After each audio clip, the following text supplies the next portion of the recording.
Welcome to Dehamrita YouTube channel. Please subscribe, like and share. Friends, ಇವತ್ತು ಮೆಕ್ಕೆಜೋಳನ ನಾವು ಯಾವ ರೀತಿ ಸೇವನೆ ಮಾಡಬೇಕು ಹಾಗೆ ಅದರ ಆರೋಗ್ಯದ ಲಾಭಗಳನ್ನು ತಿಳಿಸ್ತಾ ಹೋಗ್ತೀನಿ. ವಿಡಿಯೋನ ಕೊನೆಯ ತನಕ ನೋಡಿ ನಮ್ಮ ಚಾನಲ್ಗೆ ಸಪೋರ್ಟ್ ಮಾಡಿ.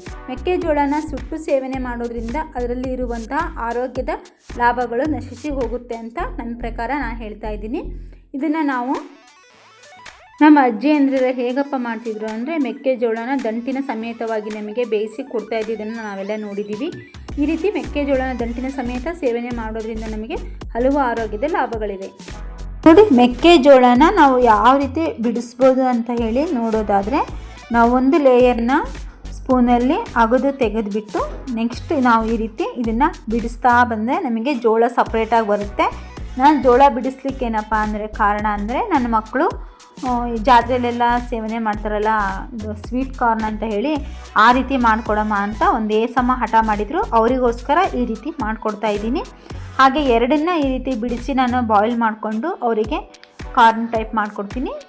ಇನ್ನು ಬಂದುಬಿಟ್ಟು ಇನ್ನು ಬಾಕಿದು ನಾನು ಸಿಪ್ಪೆ ಸಮೇತನೇ ಬಾಯ್ಲ್ ಮಾಡಿ ನೀಟಾಗಿ ವಾಶ್ ಮಾಡಿ ಸಿಪ್ಪೆ ಸಮೇತ ಅದನ್ನು ಇದ್ರ ಸಮೇತ ಅದನ್ನು ಬಾಯ್ಲ್ ಮಾಡಿ ಸೇವನೆ ಮಾಡ್ತೀವಿ. ಅದರ ಎಲ್ಲ ಔಷಧೀಯ ಅಂಶಗಳು ಆ ನೀರಿನಲ್ಲಿ ಉಳ್ಕೊಂಡ್ಬಿಡುತ್ತೆ. ಆ ರೀತಿ ಮಾಡಿಬಿಟ್ಟು ಆ ನೀರನ್ನು ಶೋಧಿಸ್ಬಿಟ್ಟು ಒಂದೊಂದು ಗ್ಲಾಸ್ ನೀರನ್ನು ಖಾಲಿ ಹೊಟ್ಟೆಗೆ ಬೆಳಗ್ಗೆ ಸೇವನೆ ಮಾಡೋದ್ರಿಂದ ಕಿಡ್ನಿ ಸ್ಟೋನ್ ನಮಗೆ ಕಾಣಿಸ್ಕೊಳ್ಳೋದಿಲ್ಲ. ಕಿಡ್ನಿ ಸ್ಟೋನ್ ಇದ್ದರೆ ಅದು ಕರಗಿ ಮೂತ್ರದ ಮೂಲಕ ಆಚೆ ಹೋಗ್ಬಿಡುತ್ತೆ ಅಂತ ನಮ್ಮ ಅಜ್ಜಿ ಹೇಳ್ತಾ ಇದ್ರು. ಹಾಗೆ ನೋಡಿ, ಮೆಕ್ಕೆಜೋಳದ ಆರೋಗ್ಯದ ಲಾಭಗಳನ್ನು ಹೇಳ್ತಾ ಹೋಗ್ತೀನಿ. ಬಿಡಿಸ್ತಾ ವಿಡಿಯೋ ಲಾಂಗ್ ಆಗುತ್ತೆ. ಕಾರಣ ಈ ಮೆಕ್ಕೆಜೋಳದ ಆರೋಗ್ಯದ ಲಾಭಗಳು ತುಂಬ ಇವೆ. ಏನಪ್ಪ ಅಂದರೆ ಮೆಕ್ಕೆಜೋಳದ ಸೇವನೆಯಿಂದ ಬೆಳಗ್ಗೆ ನಾವು ಇದರ ಸೇವನೆ ಮಾಡೋದ್ರಿಂದ ಏನಪ್ಪ ಅಂದರೆ ಹೊಟ್ಟೆ ತುಂಬಿದಂತಹ ಅನುಭವ ಆಗೋದ್ರಿಂದ ಇದು ತೂಕ ಇಳಿಕೆಗೆ ತುಂಬ ಸಹಾಯ ಆಗುತ್ತೆ. ಕೊಬ್ಬು ನಿವಾರಣೆಗೆ ಇದು ನಮಗೆ ಅತ್ಯಗತ್ಯವಾಗಿ ನಮಗೆ ಸಹಾಯ ಮಾಡುತ್ತೆ. ಅಷ್ಟೇ ಅಲ್ಲದೆ ಕ್ಯಾನ್ಸರ್ನ ವಿರುದ್ಧ ಹೋರಾಡಲಿಕ್ಕೆ ಇದು ಕಾರಣ ಆಗುತ್ತೆ. ಇದಕ್ಕೆ ಕಾರಣ ಏನಪ್ಪ ಅಂದರೆ ಇದರಲ್ಲಿ ಆ್ಯಂಟಿ ಆಕ್ಸಿಡೆಂಟ್ ಗುಣ ಇರೋದ್ರಿಂದ ನಮಗೆ ಕ್ಯಾನ್ಸರ್ ವಿರುದ್ಧ ಹೋರಾಡಲು ಈ ಮೆಕ್ಕೆಜೋಳ ತುಂಬ ಸಹಾಯ ಮಾಡುತ್ತೆ. ಹಾಗೆ ಲಿವರ್ಗೆ ಇದು ಆರೋಗ್ಯಕ್ಕೆ ತುಂಬ ಒಳ್ಳೆಯದು. ಕಿಡ್ನಿಯಲ್ಲಿನ ಕಲ್ಲು ನಿವಾರಣೆಗೆ ಇದು ಸಹಾಯ ಮಾಡುತ್ತೆ ಅಂತ ನಾನು ಮೊದಲೇ ಹೇಳಿದೆ ಅಲ್ವಾ. ಹಾಗೆ ಇದರಲ್ಲಿ ವಿಟಮಿನ್ ಸಿ ಇದೆ, ಫೈಬರ್ ಇದೆ, ಕಬ್ಬಿಣ ಅಂಶ ಇದೆ, ಹಾಗೆ ವಿಟಮಿನ್ B12 ಇದೆ. ಇದರಲ್ಲಿ ಇಷ್ಟು ಹೆಚ್ಚಿನ ಅಂಶಗಳು, ಆರೋಗ್ಯದ ಲಾಭಗಳು ನಾವು ನೋಡ್ತಾ ಹೋಗ್ಬೋದು. ಜಿಂಕ್ ಇದೆ, ಮ್ಯಾಗ್ನೀಷಿಯಮ್ ಇದೆ, ಫೈಬರ್ ಇದೆ.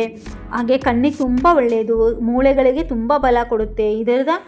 ಇದು ಮೆಕ್ಕೆಜೋಳನ ಇದರದ್ದು ಗಡ್ಡೆ ಸಮೇತ ಹಾಕಿಬಿಟ್ಟು ನಾವು ಸೇವನೆ ಮಾಡೋದ್ರಿಂದ, ದಂಟಿನ ಸಮೇತ ಹಾಕಿ ಸೇವನೆ ಮಾಡೋದ್ರಿಂದ ಏನಪ್ಪ ಅಂದರೆ ಇದರಿಂದ ರಸ ಎಲ್ಲ ನೀರಲ್ಲಿ ಇಳ್ಕೊಳ್ಳುತ್ತಲ್ವ, ಆ ನೀರಿಂದ ನಾವು ಮಕ್ಕಳಿಗೆ ಸೇವನೆ ಮಾಡಲಿಕ್ಕೆ ಕೊಡೋದ್ರಿಂದ ಮೂಳೆಗಳಿಗೆ ತುಂಬ ಬಲ ಸಿಗುತ್ತೆ. ಕಾರಣ ಏನಪ್ಪ ಅಂದರೆ ಇದರಲ್ಲಿ ರಿಚ್ ಕ್ಯಾಲ್ಸಿಯಂ ಇರೋ ಕಾರಣ ಇದು ತುಂಬ ಮೂಳೆಗಳಿಗೆ ಶಕ್ತಿ ಕೊಡುತ್ತೆ. ಮೂಳೆಗಳ ಬಲಕ್ಕೆ ಇದು ತುಂಬ ಒಳ್ಳೆಯದು. ಹಾಗೆ ಕಣ್ಣಿನ ದೃಷ್ಟಿ ಹೆಚ್ಚಳ ಮಾಡಲಿಕ್ಕೆ ಇದರಲ್ಲಿ ಏನಪ್ಪ ಕಾರಣ ಅಂದರೆ ಇದರಲ್ಲಿ ವಿಟಮಿನ್ ಇ ಇದೆ. ಹಾಗೆ ಕಣ್ಣಿನ ದೃಷ್ಟಿಗೆ ತುಂಬ ಒಳ್ಳೆಯದು. ಕಣ್ಣಿನ ಪೊರೆ ಬರುವಂತಹ ಕಾಯಿಲೆಗಳನ್ನು ಇದು ದೂರ ಮಾಡುತ್ತೆ. ಕಣ್ಣಿನ ಪೊರೆ ಬರೋದ್ರಿಂದ ನಮಗೆ ರಕ್ಷಣೆ ನೀಡುತ್ತೆ. ಹಾಗೆ ಚರ್ಮದ ಆರೋಗ್ಯಕ್ಕೆ ಸಹಕಾರಿ. ವಿಟಮಿನ್ ಎ, ವಿಟಮಿನ್ ಸಿ ಹೆಚ್ಚಳವಾಗಿ ಇರೋದ್ರಿಂದ ನಮಗೆ ಕಣ್ಣಿಗೆ ಒಳ್ಳೆಯದು. ಇದು ಚರ್ಮದ ಆರೋಗ್ಯಕ್ಕೆ ತುಂಬ ಒಳ್ಳೆಯದು. ಚರ್ಮ ಹೊಳಪು ಬರಲಿಕ್ಕೆ ಇದು ತುಂಬ ಸಹಾಯ ಮಾಡುತ್ತೆ. ಹಾಗೆ ದೇಹಕ್ಕೆ ಶಕ್ತಿ ನೀಡುತ್ತೆ. ರಕ್ತಹೀನತೆಯನ್ನು ನಮಗೆ ಇದು ತಡೆಗಟ್ಟುತ್ತೆ. ಫಾಲಿಕ್ ಆಮ್ಲ, ವಿಟಮಿನ್ B12 ಕೊರತೆ, ಕಬ್ಬಿಣಾಂಶದ ಕೊರತೆಯಿಂದಾಗಿ ನಮಗೆ ರಕ್ತಹೀನತೆ ಆಗುತ್ತಲ್ವ, ಇದನ್ನೆಲ್ಲ ಇದು ಸರಿದೂಗಿಸಿ ನಮಗೆ ರಕ್ತವನ್ನು ಹೆಚ್ಚು ಆಗಲಿಕ್ಕೆ ಸಹಾಯ ಮಾಡುತ್ತೆ. ಹಾಗೆ ಅದಕ್ಕೆ ಕಬ್ಬಿಣಾಂಶ ಇರುವುದರಿಂದ ಇದು ನಮಗೆ ರಕ್ತಕ್ಕೆ ತುಂಬ ಸಹಾಯ ಆಗುತ್ತೆ. ಈ ಜೋಳನ ಹೆಚ್ಚಿನವರು ಏನಪ್ಪ ಅಂದರೆ ರುಚಿಯಾಗಿರುತ್ತೆ, ನೋಡಿ ತುಂಬ ಚೆನ್ನಾಗಿರುತ್ತೆ, ಟೈಮ್ ಪಾಸ್ಗೆ ಅಂತ ಹೇಳಿ ಸೇವನೆ ಮಾಡ್ತಾರೆ. ಈ ಮೆಕ್ಕೆಜೋಳವನ್ನು ನಾವು ಟೈಮ್ ಪಾಸ್ಗೆ ಸೇವನೆ ಮಾಡೋ ಬದಲು ಇದರಲ್ಲಿರೋಂಥ ಆರೋಗ್ಯದ ಲಾಭಗಳನ್ನು, ಹಾಗೆ ಇದನ್ನು ನಾವು ಯಾವ ರೀತಿ ಸೇವನೆ ಮಾಡೋದ್ರಿಂದ ನಮಗೆ ಇದು ದೇಹಕ್ಕೆ ಉತ್ತಮ ಆಗುತ್ತೆ, ದೇಹಕ್ಕೆ ಆರೋಗ್ಯ ನೀಡುತ್ತೆ ಅನ್ನೋದನ್ನು ನಾವು ತಿಳ್ಕೊಂಡು ಸೇವನೆ ಮಾಡಬೇಕು. ಯಾವುದೇ ಆಹಾರ ಆಗಲಿ, ಯಾವುದೇ ಆಹಾರ ಪದಾರ್ಥಗಳಾಗಲಿ ನಾವು ಯಾವುದನ್ನು ಯಾವ ರೀತಿ ಬಳಸ್ತೀವಿ ಅನ್ನೋದ್ರ ಮೇಲೆ ತುಂಬ ಪರಿಣಾಮ ಬೀರುತ್ತೆ. ಹಾಗೆ ಬೀನ್ಸ್ ನೋಡಿ, ಬೀನ್ಸನ್ನು ಕೂಡ ನಾವು ತೊಳೆದ್ಬಿಟ್ಟು ಇದು ಮಾಡಿ ಬೇಯಿಸ್ಕೊಂಡ್ಬಿಟ್ಟು ಅದನ್ನು ಒಗ್ಗರಣೆ ಹಾಕೋಬೇಕು, ಅದನ್ನು ಹುರಿಬಾರ್ದು. ಹಾಗೆ ಇದೂ ಅಷ್ಟೇ, ಏನಪ್ಪ ಅಂದರೆ ಬೆಂಡೆಕಾಯಿ ಕೂಡ ನಾವು ಹುರಿದು ಅಡುಗೆಗೆ ಬಳಸಬಾರ್ದು, ಅದನ್ನು ಒಂದು ಸ್ವಲ್ಪ ಬೇಯಿಸಿಬಿಟ್ಟು ಬೆಂಡೆಕಾಯಿನ ಬಳಸ್ಕೋಬೇಕು. ಯಾವ ಪದಾರ್ಥವನ್ನು ಹುರಿದು ಬಳಸೋದ್ರಿಂದ ಏನಾಗುತ್ತೆ ಅಂದರೆ ನಮಗೆ ಅದರಲ್ಲಿರೋಂತಹ ಎಲ್ಲ ಆರೋಗ್ಯದ ಲಾಭಗಳು ನಶಿಸಿ ಹೋಗೋ ಚಾನ್ಸಸ್ಸು ತುಂಬಾ ಇರುತ್ತೆ. ನೋಡಿ, ಚೀನಾ ಕಡೆ ಎಲ್ಲ ಇವಾಗ ಈ ಜೋಳದ ಇದನ್ನು ಸ್ವಲ್ಪ ಉಪ್ಪು ಹಾಕ್ಬಿಟ್ಟು ಚೆನ್ನಾಗಿ ಇದನ್ನು ಸ್ವಲ್ಪ ಜಜ್ಜಿ ಇದನ್ನು ಕುದಿಸ್ಬಿಟ್ಟು ಇದರ ನೀರನ್ನು ಶೋಧಿಸಿ ಸೇವನೆ ಮಾಡ್ತಾಯಿದ್ದಾರೆ ಅಂತ ಹೇಳಿ ನಾನು ಒಂದು ನ್ಯೂಸಲ್ಲಿ ಓದಿದ್ದೆ. ನೋಡಿ, ನಮ್ಮ ಹಳೆಯ ಕಾಲದಲ್ಲಿ ಏನೆಲ್ಲ ನಮ್ಮ ಅಜ್ಜಿಯಂದರು ನಮಗೆ ಆರೋಗ್ಯಕ್ಕೋಸ್ಕರ ಯಾವುದನ್ನು ಯಾವ ರೀತಿ ಬಳಸಬೇಕು, ಯಾವ ರೀತಿ ತಿನ್ನಬೇಕು ಅಂತ ಹೇಳಿಕೊಟ್ಟಿದ್ದನ್ನು ನಾವು ಮರ್ತು ಬಿಟ್ಟಿದ್ದೀವಿ.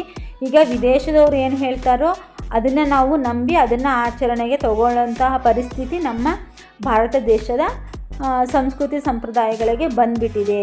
ವಿದೇಶದವರು ಅದನ್ನು ರಿಸರ್ಚ್ ಮಾಡಿ ಇದು ಮಾಡಿ ಹೇಳಿದರೆ ಮಾತ್ರ ನಾವು ನಂಬೋಂಥ ಪರಿಸ್ಥಿತಿ ಇದೆ. ನಮ್ಮ ಹಿರಿಕರು ಹೇಳಿದ್ದನ್ನು ನಾವು ನಂಬೋದಿಲ್ಲ. ನಮ್ಮ ಹಿರಿಕರನ್ನು ನಾವು ದೊಡ್ಡರು ಅಂತ ಅಂದ್ಕೊಂಡ್ಬಿಟ್ಟಿದ್ದೀವಿ. ನಮ್ಮ ಹಿರಿಕರು ಏನೇ ಮಾಡಿದರೂ ಕೂಡ ಅದು ನಮ್ಮ ಆರೋಗ್ಯಕ್ಕಾಗಿ, ದೇಹದ ಬಲಾಢ್ಯಕ್ಕಾಗಿ, ಶಕ್ತಿಗಾಗಿ ಮಾಡಿದ್ದಾರೆ. ಆ ಕಾರಣಕ್ಕೆ ನೋಡಿ, ಈ ರೀತಿ ನಾನು ಇನ್ನು 2 ಉಳಿದಿತ್ತಲ್ವ, ಈ ರೀತಿ ಬಾಯ್ಲ್ ಮಾಡಿಬಿಟ್ಟು ಮಕ್ಕಳಿಗೆ ಸೇವಿಸಲಿಕ್ಕೆ ಕೊಟ್ಟೆ. ಅದರ ನೀರನ್ನು ಕೂಡ ಶೋಧಿಸ್ಕೊಂಡು ನಾವು ಸೇವನೆ ಮಾಡಿದ್ವಿ. ಬನ್ನಿ ಇವಾಗ ಸ್ವೀಟ್ ಕಾರ್ನ್ ಮಾಡೋದು ಹೇಗೆ ಅಂತೇಳಿ ಮತ್ತೆ ನೆಕ್ಸ್ಟ್ ಇವಾಗ ವಿಡಿಯೋ ಕಂಟಿನ್ಯೂ ಮಾಡೋಣ. ನೋಡಿ, ಸ್ವೀಟ್ ಕಾರ್ನಿಗೆ ನಿಮ್ಗೆ ಬೇಕಿದ್ರೆ ಕುಕುಂಬರ್ ಕಟ್ ಮಾಡಿ ಹಾಕ್ಕೋಬೋದು, ಟೊಮೊಟೊ, ಆನಿಯನ್ನು, ಹಾಗೆ ಪೆಪ್ಪರ್ ಪೌಡರು, ಸಾಲ್ಟು, ಹಾಗೆ ಚಿಲ್ಲಿ ಪೌಡರ್ನ ಹಾಕಿಬಿಟ್ಟು ನಾವು ರೆಡಿ ಮಾಡ್ಕೋಬೋದು. ಹಾಗೆ ಸಪ್ರೇಟ್ ಮಾಡ್ಕೊಂಡಿದ್ದೀನಿ, ಇದನ್ನು ಸಿಗಿದ್ದೀನಿ. ನೋಡಿ, ಪೆಪ್ಪರ್ ಪೌಡರ್ನ ಹಾಕ್ತಾಯಿದ್ದೀನಿ. ನಾನು ಕಾಳು ಮೆಣಸಿನ್ಕಾಳನ್ನ ಹುರಿದ್ಬಿಟ್ಟು ಅದನ್ನು ಏನು ಮಾಡಿದ್ದೀನಪ್ಪ ಅಂದರೆ ಪೌಡ್ರ್ ಮಾಡಿ ಇಟ್ಕೊಂಡ್ಬಿಟ್ಟಿದ್ದೀನಿ. ಹೊರಗಡೆಯಿಂದ ಏನೂ ತಂದಿಲ್ಲ. ಜೀರಿಗೆ ಪುಡಿನೂ ಅಷ್ಟೇ, ಅದನ್ನು ಸ್ವಲ್ಪ ಹುರಿದ್ಬಿಟ್ಟು ಪೌಡ್ರ್ ಮಾಡಿ ಇಟ್ಕೊಳ್ತೀವಿ. ಹೊರಗಡೆದು ಯಾವುದೇ ಸಾಂಬಾರು ಪದಾರ್ಥಗಳನ್ನು ನಾನು ಅಡುಗೆಗೆ ಯೂಸ್ ಮಾಡಲ್ಲ, ಎಲ್ಲದೂ ಕೂಡ ಮನೆಯಲ್ಲೇ ರೆಡಿ ಮಾಡಿ ಇಟ್ಕೊಳ್ತೀನಿ. ಬೆಳ್ಳುಳ್ಳಿ ಶುಂಠಿ ಪೇಸ್ಟ್ ಅಂತೂ ನಾನು ಹಾಕೋದೇ ಇಲ್ಲ, ಮನೆಯಲ್ಲೇ ಒಂದು ಸ್ವಲ್ಪ ಮಿಕ್ಸಿ ಜಾರಿಗೆ ಹಾಕಿಬಿಟ್ಟು ಮಾಡ್ಕೊಳ್ತೀನಿ. ನೋಡಿ, ಪೆಪ್ಪರ್ ಪೌಡರು, ರುಚಿಗೆ ತಕ್ಕಷ್ಟು ಉಪ್ಪು, ಹಾಗೆ ರುಚಿಗೆ ತಕ್ಕಷ್ಟು ಖಾರ, ಒಂದು ಸ್ವಲ್ಪ ನಿಂಬೆ ಹುಳಿ ಹಿಂಡಿದರೆ ಒಂದು ಸ್ನ್ಯಾಕ್ಸು ರೆಡಿ ಆಯಿತು. ಇನ್ನೊಂದು ಬಂದುಬಿಟ್ಟು ಸೇಮ್ ಇಂಗ್ರೀಡಿಯೆಂಟ್ಸ್ ಹಾಕಿಬಿಟ್ಟು ಅದಕ್ಕೆ ಸ್ವಲ್ಪ ಈರುಳ್ಳಿ, ಟೊಮೊಟೊ, ಕೊತ್ತಂಬರಿ ಇದ್ದರೆ ಕೊತ್ತಂಬರಿನ ಹೆಚ್ಚಾಕಿ ಇನ್ನೊಂದು ರೆಡಿ ಆಯಿತು. ಇದು ಸಂಜೆ ಹೊತ್ತಿಗೆ ಮಕ್ಕಳಿಗೆ ಸ್ಕೂಲಿಂದ ಬಂದಮೇಲೆ ಸ್ನ್ಯಾಕ್ಸಿಗೆ ತುಂಬ ಚೆನ್ನಾಗಿರುತ್ತೆ. ಬಂದ ತಕ್ಷಣ ಏನಾದ್ರು ತಿನ್ಲಿಕ್ಕೆ ಕೇಳ್ತಾರಲ್ಲ, ಬಂದ ತಕ್ಷಣ ಇಷ್ಟು ಕೆಲಸ ಮಾಡಿಬಿಟ್ಟು ಅವ್ರಿಗೆ ಕೊಟ್ಬಿಟ್ರೆ ಮಕ್ಕಳು ತುಂಬ ಇಷ್ಟಪಟ್ಟು ತಿಂತಾರೆ. ಅದು 2 ಜೋಳ ಏನು ಮಿಕ್ಕಿತ್ತಲ್ಲ ಅದನ್ನು ಬೆಳಗ್ಗೆ ಸ್ಕೂಲಿಗೆ ಹೋಗೋ ಮೊದಲು ಅದನ್ನು ಬೇಯಿಸ್ಬಿಟ್ಟು ಅದನ್ನು ಬೇಕಾದ್ರೆ ನೀವು ಸ್ನ್ಯಾಕ್ಸಿಗೆ ಕಟ್ಬಿಟ್ಟು ಅದಕ್ಕೆ ನೀರಿನ ಅವರಿಗೆ ಸೇವಿಸಲಿಕ್ಕೆ ಕೊಡ್ಬೋದು. ಈ ರೀತಿ ನಾವು ನಮ್ಮ ಮಕ್ಕಳಿಗೆ ಯಾವುದು ಆರೋಗ್ಯಕ್ಕೆ ಒಳ್ಳೆಯದು, ಯಾವ ರೀತಿ ಮಾಡಿದರೆ ಅವ್ರಿಗೆ ಇಷ್ಟ ಆಗುತ್ತೆ ಅನ್ನೋದನ್ನು ತಿಳ್ಕೊಂಡು ಒಂದು ಸ್ವಲ್ಪ ತಾಯಂದರು ಯಾವುದೇ ಕಾರಣಕ್ಕೂ ನಮ್ಮ ಹಳೆಯ ಕಾಲದ್ದು ಇದನ್ನು ಊಟದ ಪದ್ಧತಿಯನ್ನು ಬಿಡಬಾರ್ದು. ಜೋಳ ಕೊಡಬೇಕು, ವಾರಕ್ಕೊಮ್ಮೆನಾರು ಅವರಿಗೆ ಖಾರ ಮಂಡಕ್ಕಿ ಸೇವನೆ ಮಾಡಲಿಕ್ಕೆ ಕೊಡಿ. ಹಾಗೆ ಉಸುಳಿ ಮಾಡಿಕೊಡ್ಬೇಕು, ಶೇಂಗಾ ಬೇಯಿಸ್ಕೊಡ್ಬೇಕು, ಶೇಂಗಾ ಹುರಿದು ಕೊಡಬೇಕು. ಇದೆಲ್ಲ ನಮ್ಮ ಅಜ್ಜಿ ಕಾಲದ ಸ್ನ್ಯಾಕ್ಸ್ಗಳು. ಇವಾಗಿನ ಸ್ನ್ಯಾಕ್ಸ್ಗಳಿಗೆ ಹೋಲಿಸಿದರೆ ಆರೋಗ್ಯಕ್ಕೆ ಇದು ಟಾಪ್ ನಂಬರ್ 1 ಸ್ನ್ಯಾಕ್ಸ್ಗಳಾಗಿ ಆಗುತ್ತೆ. ಹಾಗೆ ನೋಡಿ, ಎಣ್ಣೆಲಿ ಕರೆದಂತಹ ಚಕ್ಲಿ ಅಂತೆ ಅದಂತೆ ಇದಂತೆ ಕೊಡೋ ಬದಲು ಈ ರೀತಿ ಕೊಡಿ. ಹಾಗೆ ತರಕಾರಿಗಳನ್ನು ಹೆಚ್ಚಿ ಒಂದು ಸ್ವಲ್ಪ ಪೆಪ್ಪರ್ ಪೌಡರ್ ಹಾಕಿ ಕೊಡ್ಬೋದು. ಮೊಳಕೆ ಕಾಳನ್ನು ಕಟ್ಟಿಬಿಟ್ಟು ಮೊಳಕೆ ಬರೆಸ್ಬಿಟ್ಟು ಕಾಳುಗಳನ್ನ ನೆನೆಸಿ ಮೊಳಕೆ ಬರೆಸಿ ನಾವು ಈ ರೀತಿ ಪೆಪ್ಪರ್ ಪೌಡರು, ಸಾಲ್ಟ್ ಹಾಕ್ಕೊಳ್ಳಿ ಮಕ್ಕಳಿಗೆ ಸ್ನ್ಯಾಕ್ಸಿಗೆ ಕೊಟ್ಟರೆ ತುಂಬ ಇಷ್ಟಪಟ್ಟು ತಿಂದುಬರ್ತಾರೆ. ಅವ್ರಿಗೆ ರುಚಿಯಾಗೂ ಇರುತ್ತೆ, ತುಂಬ ಇಷ್ಟಪಟ್ಟು ತಿಂದುಬರ್ತಾರೆ. ಈ ರೀತಿ ಸ್ನ್ಯಾಕ್ಸ್ನ ನೀವು ಒಮ್ಮೆ ಮಕ್ಕಳಿಗೆ ಮಾಡಿಕೊಡಿ, ತುಂಬ ಟೇಸ್ಟಿಯಾಗಿ ಹೆಲ್ದಿಯಾಗಿದೆ. ಇದೇ ರೀತಿ ಹೆಚ್ಚಿನ ವಿಡಿಯೋಗಳಿಗಾಗಿ ನಮ್ಮ ಯೂಟ್ಯೂಬ್ ಚಾನಲನ್ನು ಸಬ್ಸ್ಕ್ರೈಬ್ ಮಾಡಿ, ಹಾಗೆ ಶೇರ್ ಮಾಡಿ. ವಿಡಿಯೋ ಇಷ್ಟವಾದಲ್ಲಿ ದಯವಿಟ್ಟು ಒಂದು ಲೈಕ್ ಮಾಡಿ. ಎಲ್ಲರೂ ಸಬ್ಸ್ಕ್ರೈಬ್ ಮಾಡಿಬಿಟ್ಟು ನಮ್ಮ ಚಾನಲ್ನ ಸಪೋರ್ಟ್ ಮಾಡಿ. ಫ್ಯಾಮಿಲಿ ಆ್ಯಂಡ್ ಫ್ರೆಂಡ್ಸ್ಗೆ ವಿಡಿಯೋನ ಶೇರ್ ಮಾಡಿ. ನೋಡಿ, ಇದರಲ್ಲಿ ಇದೇನೇ ನಾನು ದೊಡ್ಡ ರೆಸಿಪಿ ಮಾಡಿ ಹಾಕ್ತಾ ಇಲ್ಲ. ಈ ಚಿಕ್ಕ ರೆಸಿಪಿ ಜೊತೆಗೆ ನಾನು ಏನು ಮಾಡಿದ್ದೀನಿ, ಆರೋಗ್ಯದ ಲಾಭಗಳನ್ನು ತಿಳಿಸಿದ್ದೀನಿ. ನೋಡಿ, ಕಿಡ್ನಿಯಲ್ಲಿ ಕಲ್ಲು ಇರುವಂತಹ ವ್ಯಕ್ತಿಗಳಿಗಂತೂ ಈ ಜೋಳ ಇದೆಯಲ್ಲ, ದಂಟಿನ ಸಮೇತವಾಗಿ ಜೋಳನ ಬೇಯಿಸಿಬಿಟ್ಟು ಅದನ್ನು ತಿನ್ನಲಿಕ್ಕೆ, ಹಾಗೆ ಅದರ ನೀರನ್ನು ಶೋಧನೆ ಮಾಡಿ ಸೇವಿಸಿದರೆ ಇದೆಯಲ್ಲ ತುಂಬ ಆರೋಗ್ಯಕ್ಕೆ ಒಳ್ಳೆಯದು. ಕಿಡ್ನಿ ಸ್ಟೋನು ಮೂತ್ರದ ಮೂಲಕನೇ ಈಚೆ ಹೋಗೋ ಸಾಧ್ಯತೆಗಳು ತುಂಬ ಇರುತ್ತೆ. ಇದನ್ನು ಒಮ್ಮೆ ಟ್ರೈ ಮಾಡಿ. ಹಾಗೆ ಕಿಡ್ನಿ ಸ್ಟೋನಿಗೆ ಇನ್ನೊಂದೇನಪ್ಪ ಅಂದರೆ ಬಾಳೆಕಾಯ ಪಲ್ಯ, ಹಾಗೆ ಬಾಳೆಕಾಯಿ ರಸದ ಸೇವನೆ. ಬಾಳೆಕಾಯಿನ ರಸ ಬಿಡುತ್ತಲ್ವ, ಅದು ಮಧ್ಯೆ ಹೋಲ್ ಮಾಡಿ ಬಾಳೆ ಎಲೆ ಹಾಕಿಬಿಟ್ಟು ಕಟ್ಟಿ ಅದನ್ನು ಇನ್ನೊಂದು ವಿಡಿಯೋಲಿ ಹೇಳಿಕೊಡ್ತೀನಿ ನಾನು ಯಾವ ರೀತಿ ಅಂತ. ಅದು ನೀರು ಬಿಟ್ಟಿರುತ್ತೆ, ಆ ನೀರನ್ನು ಖಾಲಿ ಹೊಟ್ಟೆ ಸೇವನೆ ಮಾಡೋದ್ರಿಂದ. ಹಾಗೆ ಕಾಡು ಬಸಳೆ ಸೊಪ್ಪಿನ ಚಟ್ನಿ. ಕಾಡು ಬಸಳೆ ಸೊಪ್ಪನ್ನು ನಾವು ಬರೀ ಬಾಯಿಂದ ಅಗದು ತಿನ್ನೋದ್ರಿಂದ ನಮಗೆ ಕಿಡ್ನಿ ಸ್ಟೋನ್ ಕಡಿಮೆ ಆಗುತ್ತೆ. ಕಾಡು ಬಸಳೆ ಸೊಪ್ಪಿನ ಆರೋಗ್ಯದ ಲಾಭಗಳನ್ನು ನನ್ನ ಯೂಟ್ಯೂಬ್ ಚಾನಲ್ನಲ್ಲಿ ಹಾಕಿದ್ದೀನಿ.